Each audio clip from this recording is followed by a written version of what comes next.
Ja Leute, ich bin jetzt in Forchdorf, 23,5 Kilometer zurückgelegt bis jetzt.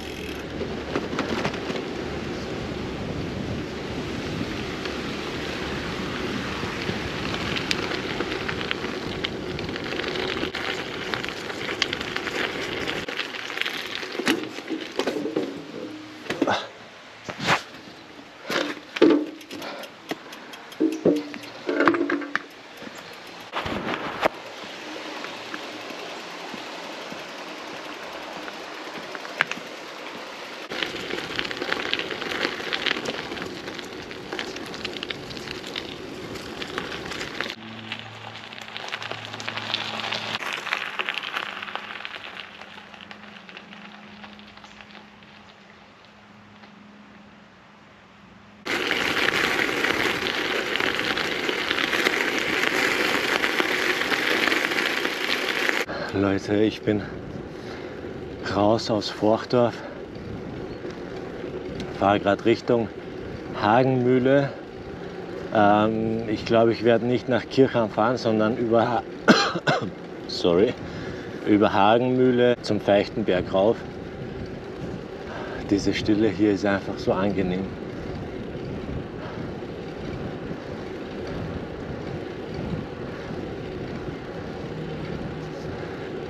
Und gerade wieder so viele duftende Blumen, die so gut riechen, Alter. Mega. Diese Straße hier erinnert mich auch schon wieder an mein EMTB. Ja, bevor ich ihn verkauft habe, bin ich hier genau diese Straße lang gefahren und im Prinzip von da weg genau dieselbe Route. Ja, und bin zum Feichtenberg hochgefahren. Damals halt noch mit Unterstützung und ich muss sagen, trotz Unterstützung war es schon richtig heftig. Und bin jetzt gespannt, wie es mir mit dem Gravelbike geht. Ja, ich versuche dieselben Strecken zu fahren, dieselben Anstiege auch mit dem Gravelbike zu fahren, einfach um einen Vergleich zu haben. Ja. Bis jetzt, Leute, kann ich sagen, mit dem Gravelbike ist es gefühlt genauso anstrengend wie mit dem EMTB. Aber, das sage ich dazu, wenn man mit dem EMTB auf Eco-Modus gefahren ist. Ansonsten, wenn man mit Turbo gefahren ist, kann man das natürlich nicht vergleichen, weil Turbo schiebt ja deutlich mehr an. Wenn man jetzt mit dem EMTB auf Eco gefahren ist, die ganze Zeit, und ihr steigt auf ein Gravelbike um, dann werdet ihr nicht so einen großen Unterschied merken. Den größten Unterschied werdet ihr merken, wenn ihr auf der Geraden unterwegs seid, denn da ist man mit dem Gravelbike deutlich schneller, Leute. Und ja, jetzt halte ich hier mal kurz an. Jetzt muss ich nämlich kurz überlegen, ob ich hier rauffahren muss oder weiter vorne. Aber das muss ich jedes Mal überlegen. Keine Ahnung warum. Aber ich glaube, ich weiß schon. Ich muss da noch weiterfahren und dann erst links abbiegen.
Jo Leute, was geht?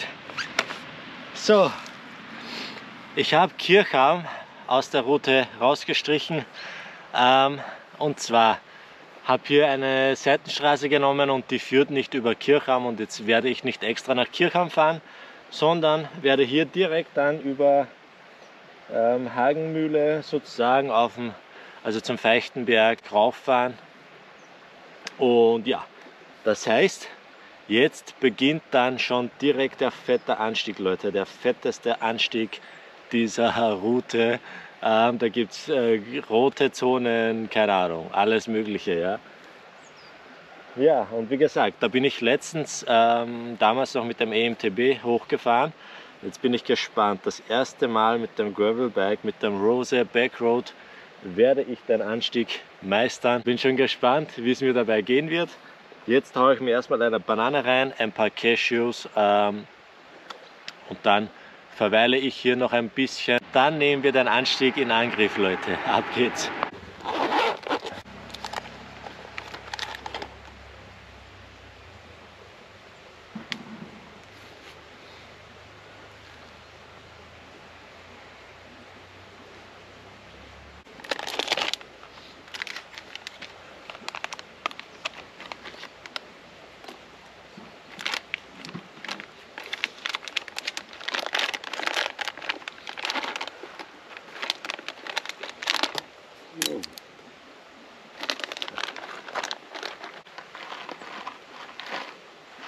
Es ist so angenehm ruhig hier. Da hinten ist wieder ein Bach. Könnt ihr bestimmt hören. Das Wasser rauschen.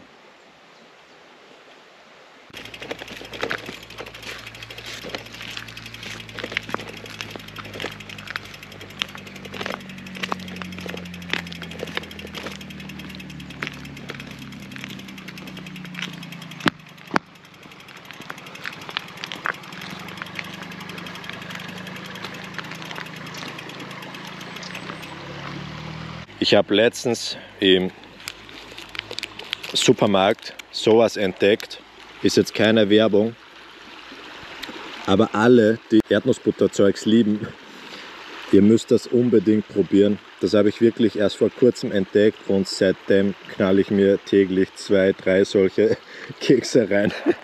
Die sind einfach mega, mega, mega. Ja, und jetzt habe ich für die Tour auch was mitgenommen. Aber das dient zur Motivation. Erst wenn ich oben bin, darf ich das reinknallen. Ja, bis dorthin kommt es in die Tasche.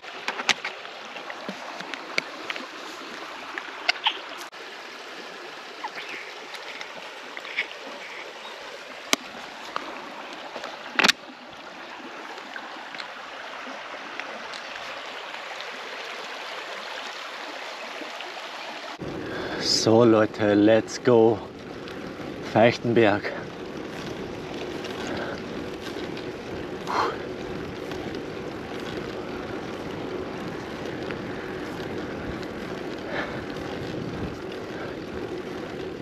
Jetzt kann die Party beginnen. Direkt mal 10% Anstieg. Nice.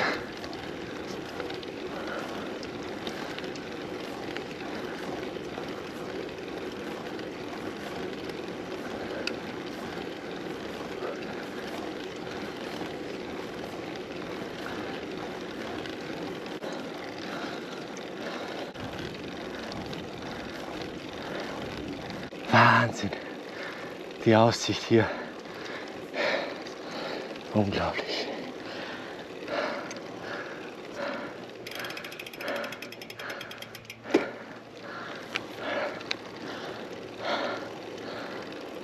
Ich spüre mein linkes Knie. Es ist kein Schmerz, aber ja, es fühlt sich komisch an. Keine Ahnung, was das ist.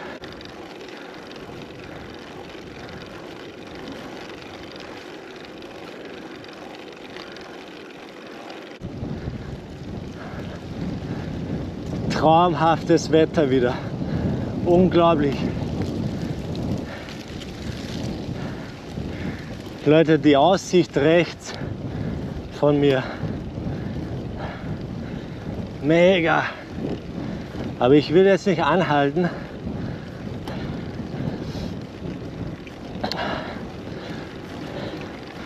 Ich versuche, ohne stehen zu bleiben, den Gipfel zu erreichen. Oben gibt es Erdnussbutterkeks. Komm schon.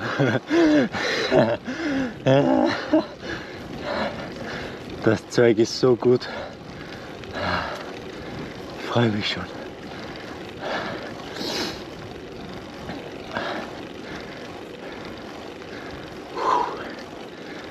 Wahnsinn. Hallo ihr Süßen.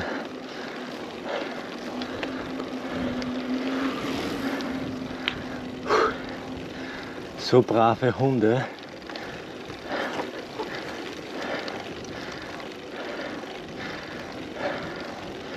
Liegen einfach da. Hallo. Quack, quack, quack.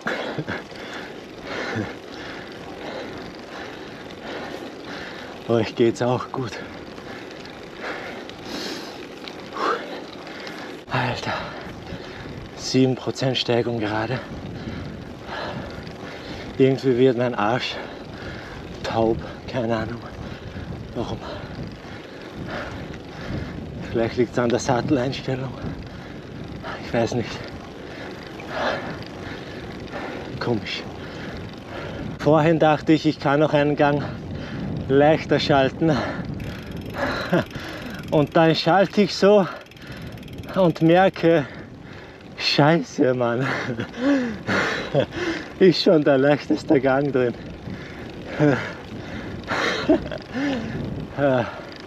Wie demotivierend. So, da geht es noch weiter berghoch. Alles klar. Heute, als ich meinen Wahoo eingeschaltet habe zu Hause, wurde mir ein Update angezeigt.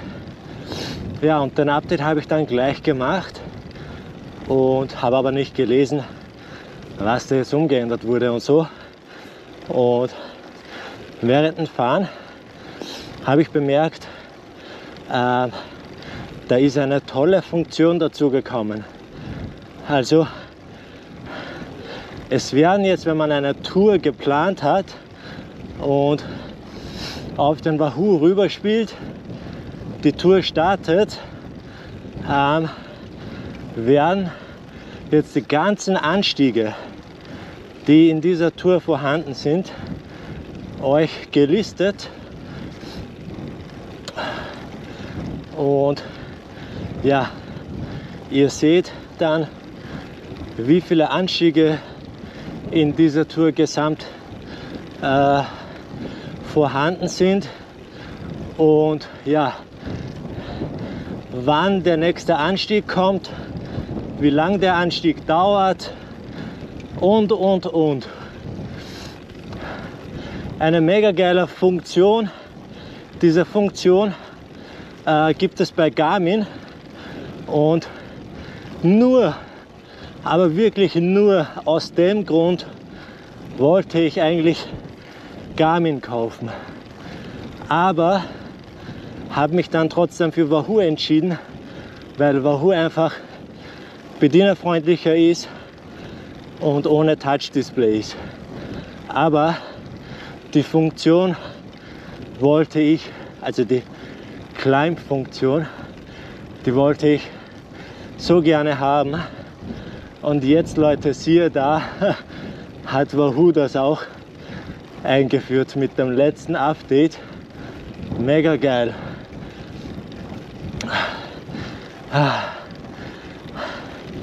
Habe ich direkt lachen müssen, als mein Wahoo heute gepiepst hat. Denke ich mir, was ist da los? Eigentlich habe ich ganzen Piepstöne so ausgeschaltet und dann sehe ich, steht hier, ja, der nächste Anstieg, keine Ahnung, in so und so viel Meter. Wahnsinn. Ist echt ein gutes Feature, würde ich sagen. Und ja, mega happy, dass das jetzt bei Wahoo auch möglich ist. Weißt du?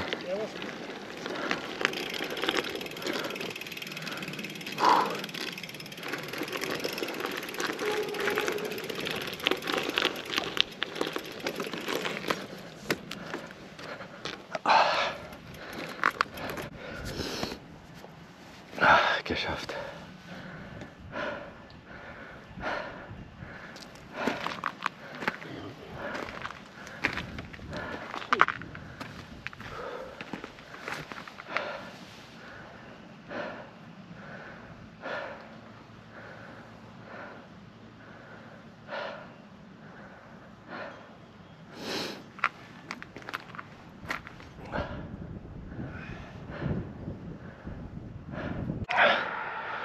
Ja Leute, was geht? Ich bin am höchsten Punkt angekommen. In einem Zug, Leute, also ohne stehen zu bleiben. Darauf bin ich wieder mega stolz. Wie viele Kilometer haben wir jetzt gemacht? Ja, 34,8 Kilometer habe ich bis jetzt zurückgelegt. Ja, und 2 Stunden reiner Fahrzeit. Mein Durchschnitt liegt bei 17 km/h. Ja, auf das habe ich jetzt nicht geschaut. Bis nach Eberstahlzell habe ich einen Durchschnitt gehabt von 26 km/h ungefähr. Und ja, und von dort weg bin ich dann eigentlich gechillt gefahren und habe nicht mehr so wirklich drauf geschaut. Ja, aber egal. Es geht darum, dass man einfach die Landschaft und die ganze Natur genießt, die schöne Luft einatmet und sich wieder wohlfühlt. Ja. Das Leben ist kein Rennen. Jetzt habe ich dieses Halstuch so irgendwie auf meinen Kopf, weil ich doch jetzt ein bisschen geschwitzt habe beim Hochfahren. Jetzt wird es mir schon ein wenig kalt, also ja, jetzt fahre ich weiter und mache, vorne ist so eine Bank, da mache ich meistens Pause, einen kurzen Halt, da werde ich wieder anhalten. Hier sind einfach ein paar andere Leute und ja, um die nicht zu stören mit den ganzen Videos und so, geht es jetzt erstmal weiter.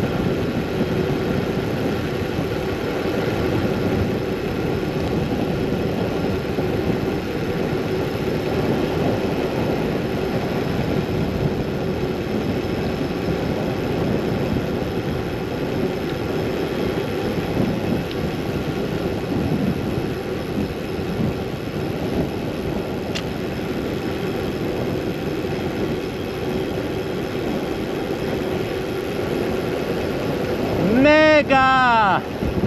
Ich liebe diese Straße.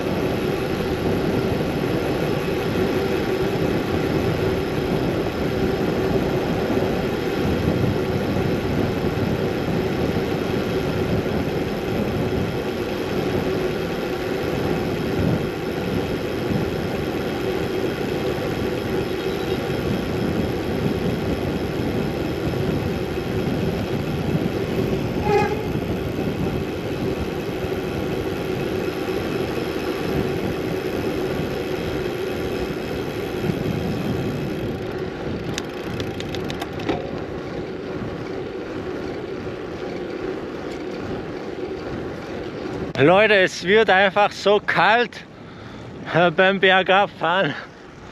Ich glaube, ich werde den Tuch über mein Gesicht wickeln oder so, keine Ahnung. Hui. Kalt.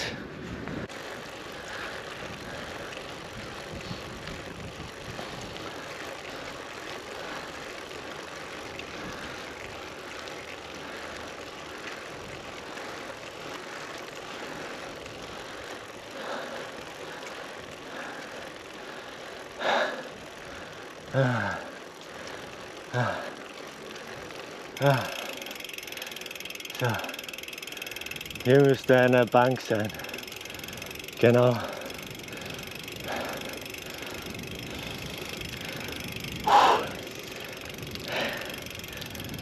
Ja. Hier ist die Bank. Da, wo ich immer einen Halt mache.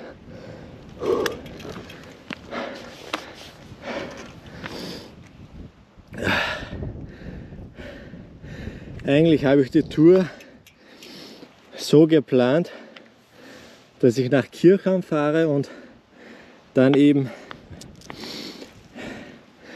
wäre ich von da hochgefahren.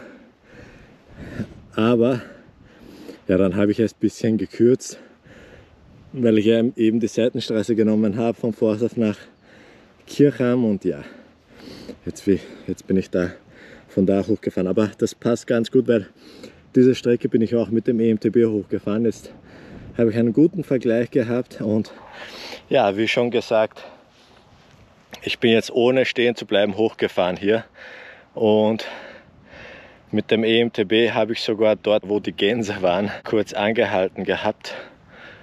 Ja, jetzt mit dem bin ich durchgefahren, also easy cheesy, Leute. Und hier ist auch perfekt, dass die Sonne hier scheint. Jetzt werde ich hier mein Erdnuss-Butterkeks essen und dann ja, kurz die Aussicht genießen,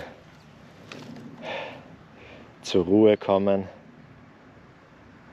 die Ruhe hier genießen und dann machen wir uns auf den Weg, weil weit habe ich von da dann nicht mehr, dann ist die Tour schon wieder fast beendet und ich will aber nicht, dass es so schnell zu Ende geht.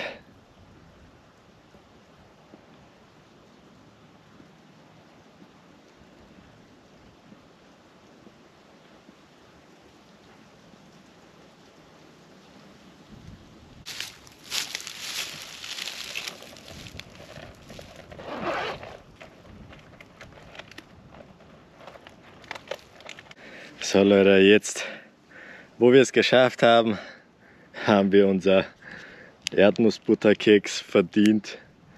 Und jetzt gönne ich mir mal den mit diesem Ausblick. Mega. Die Sonne genau vor mir. Wahnsinn.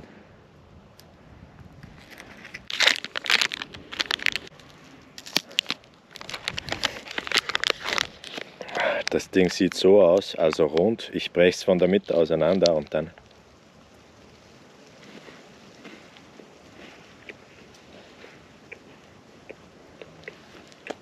Bombe.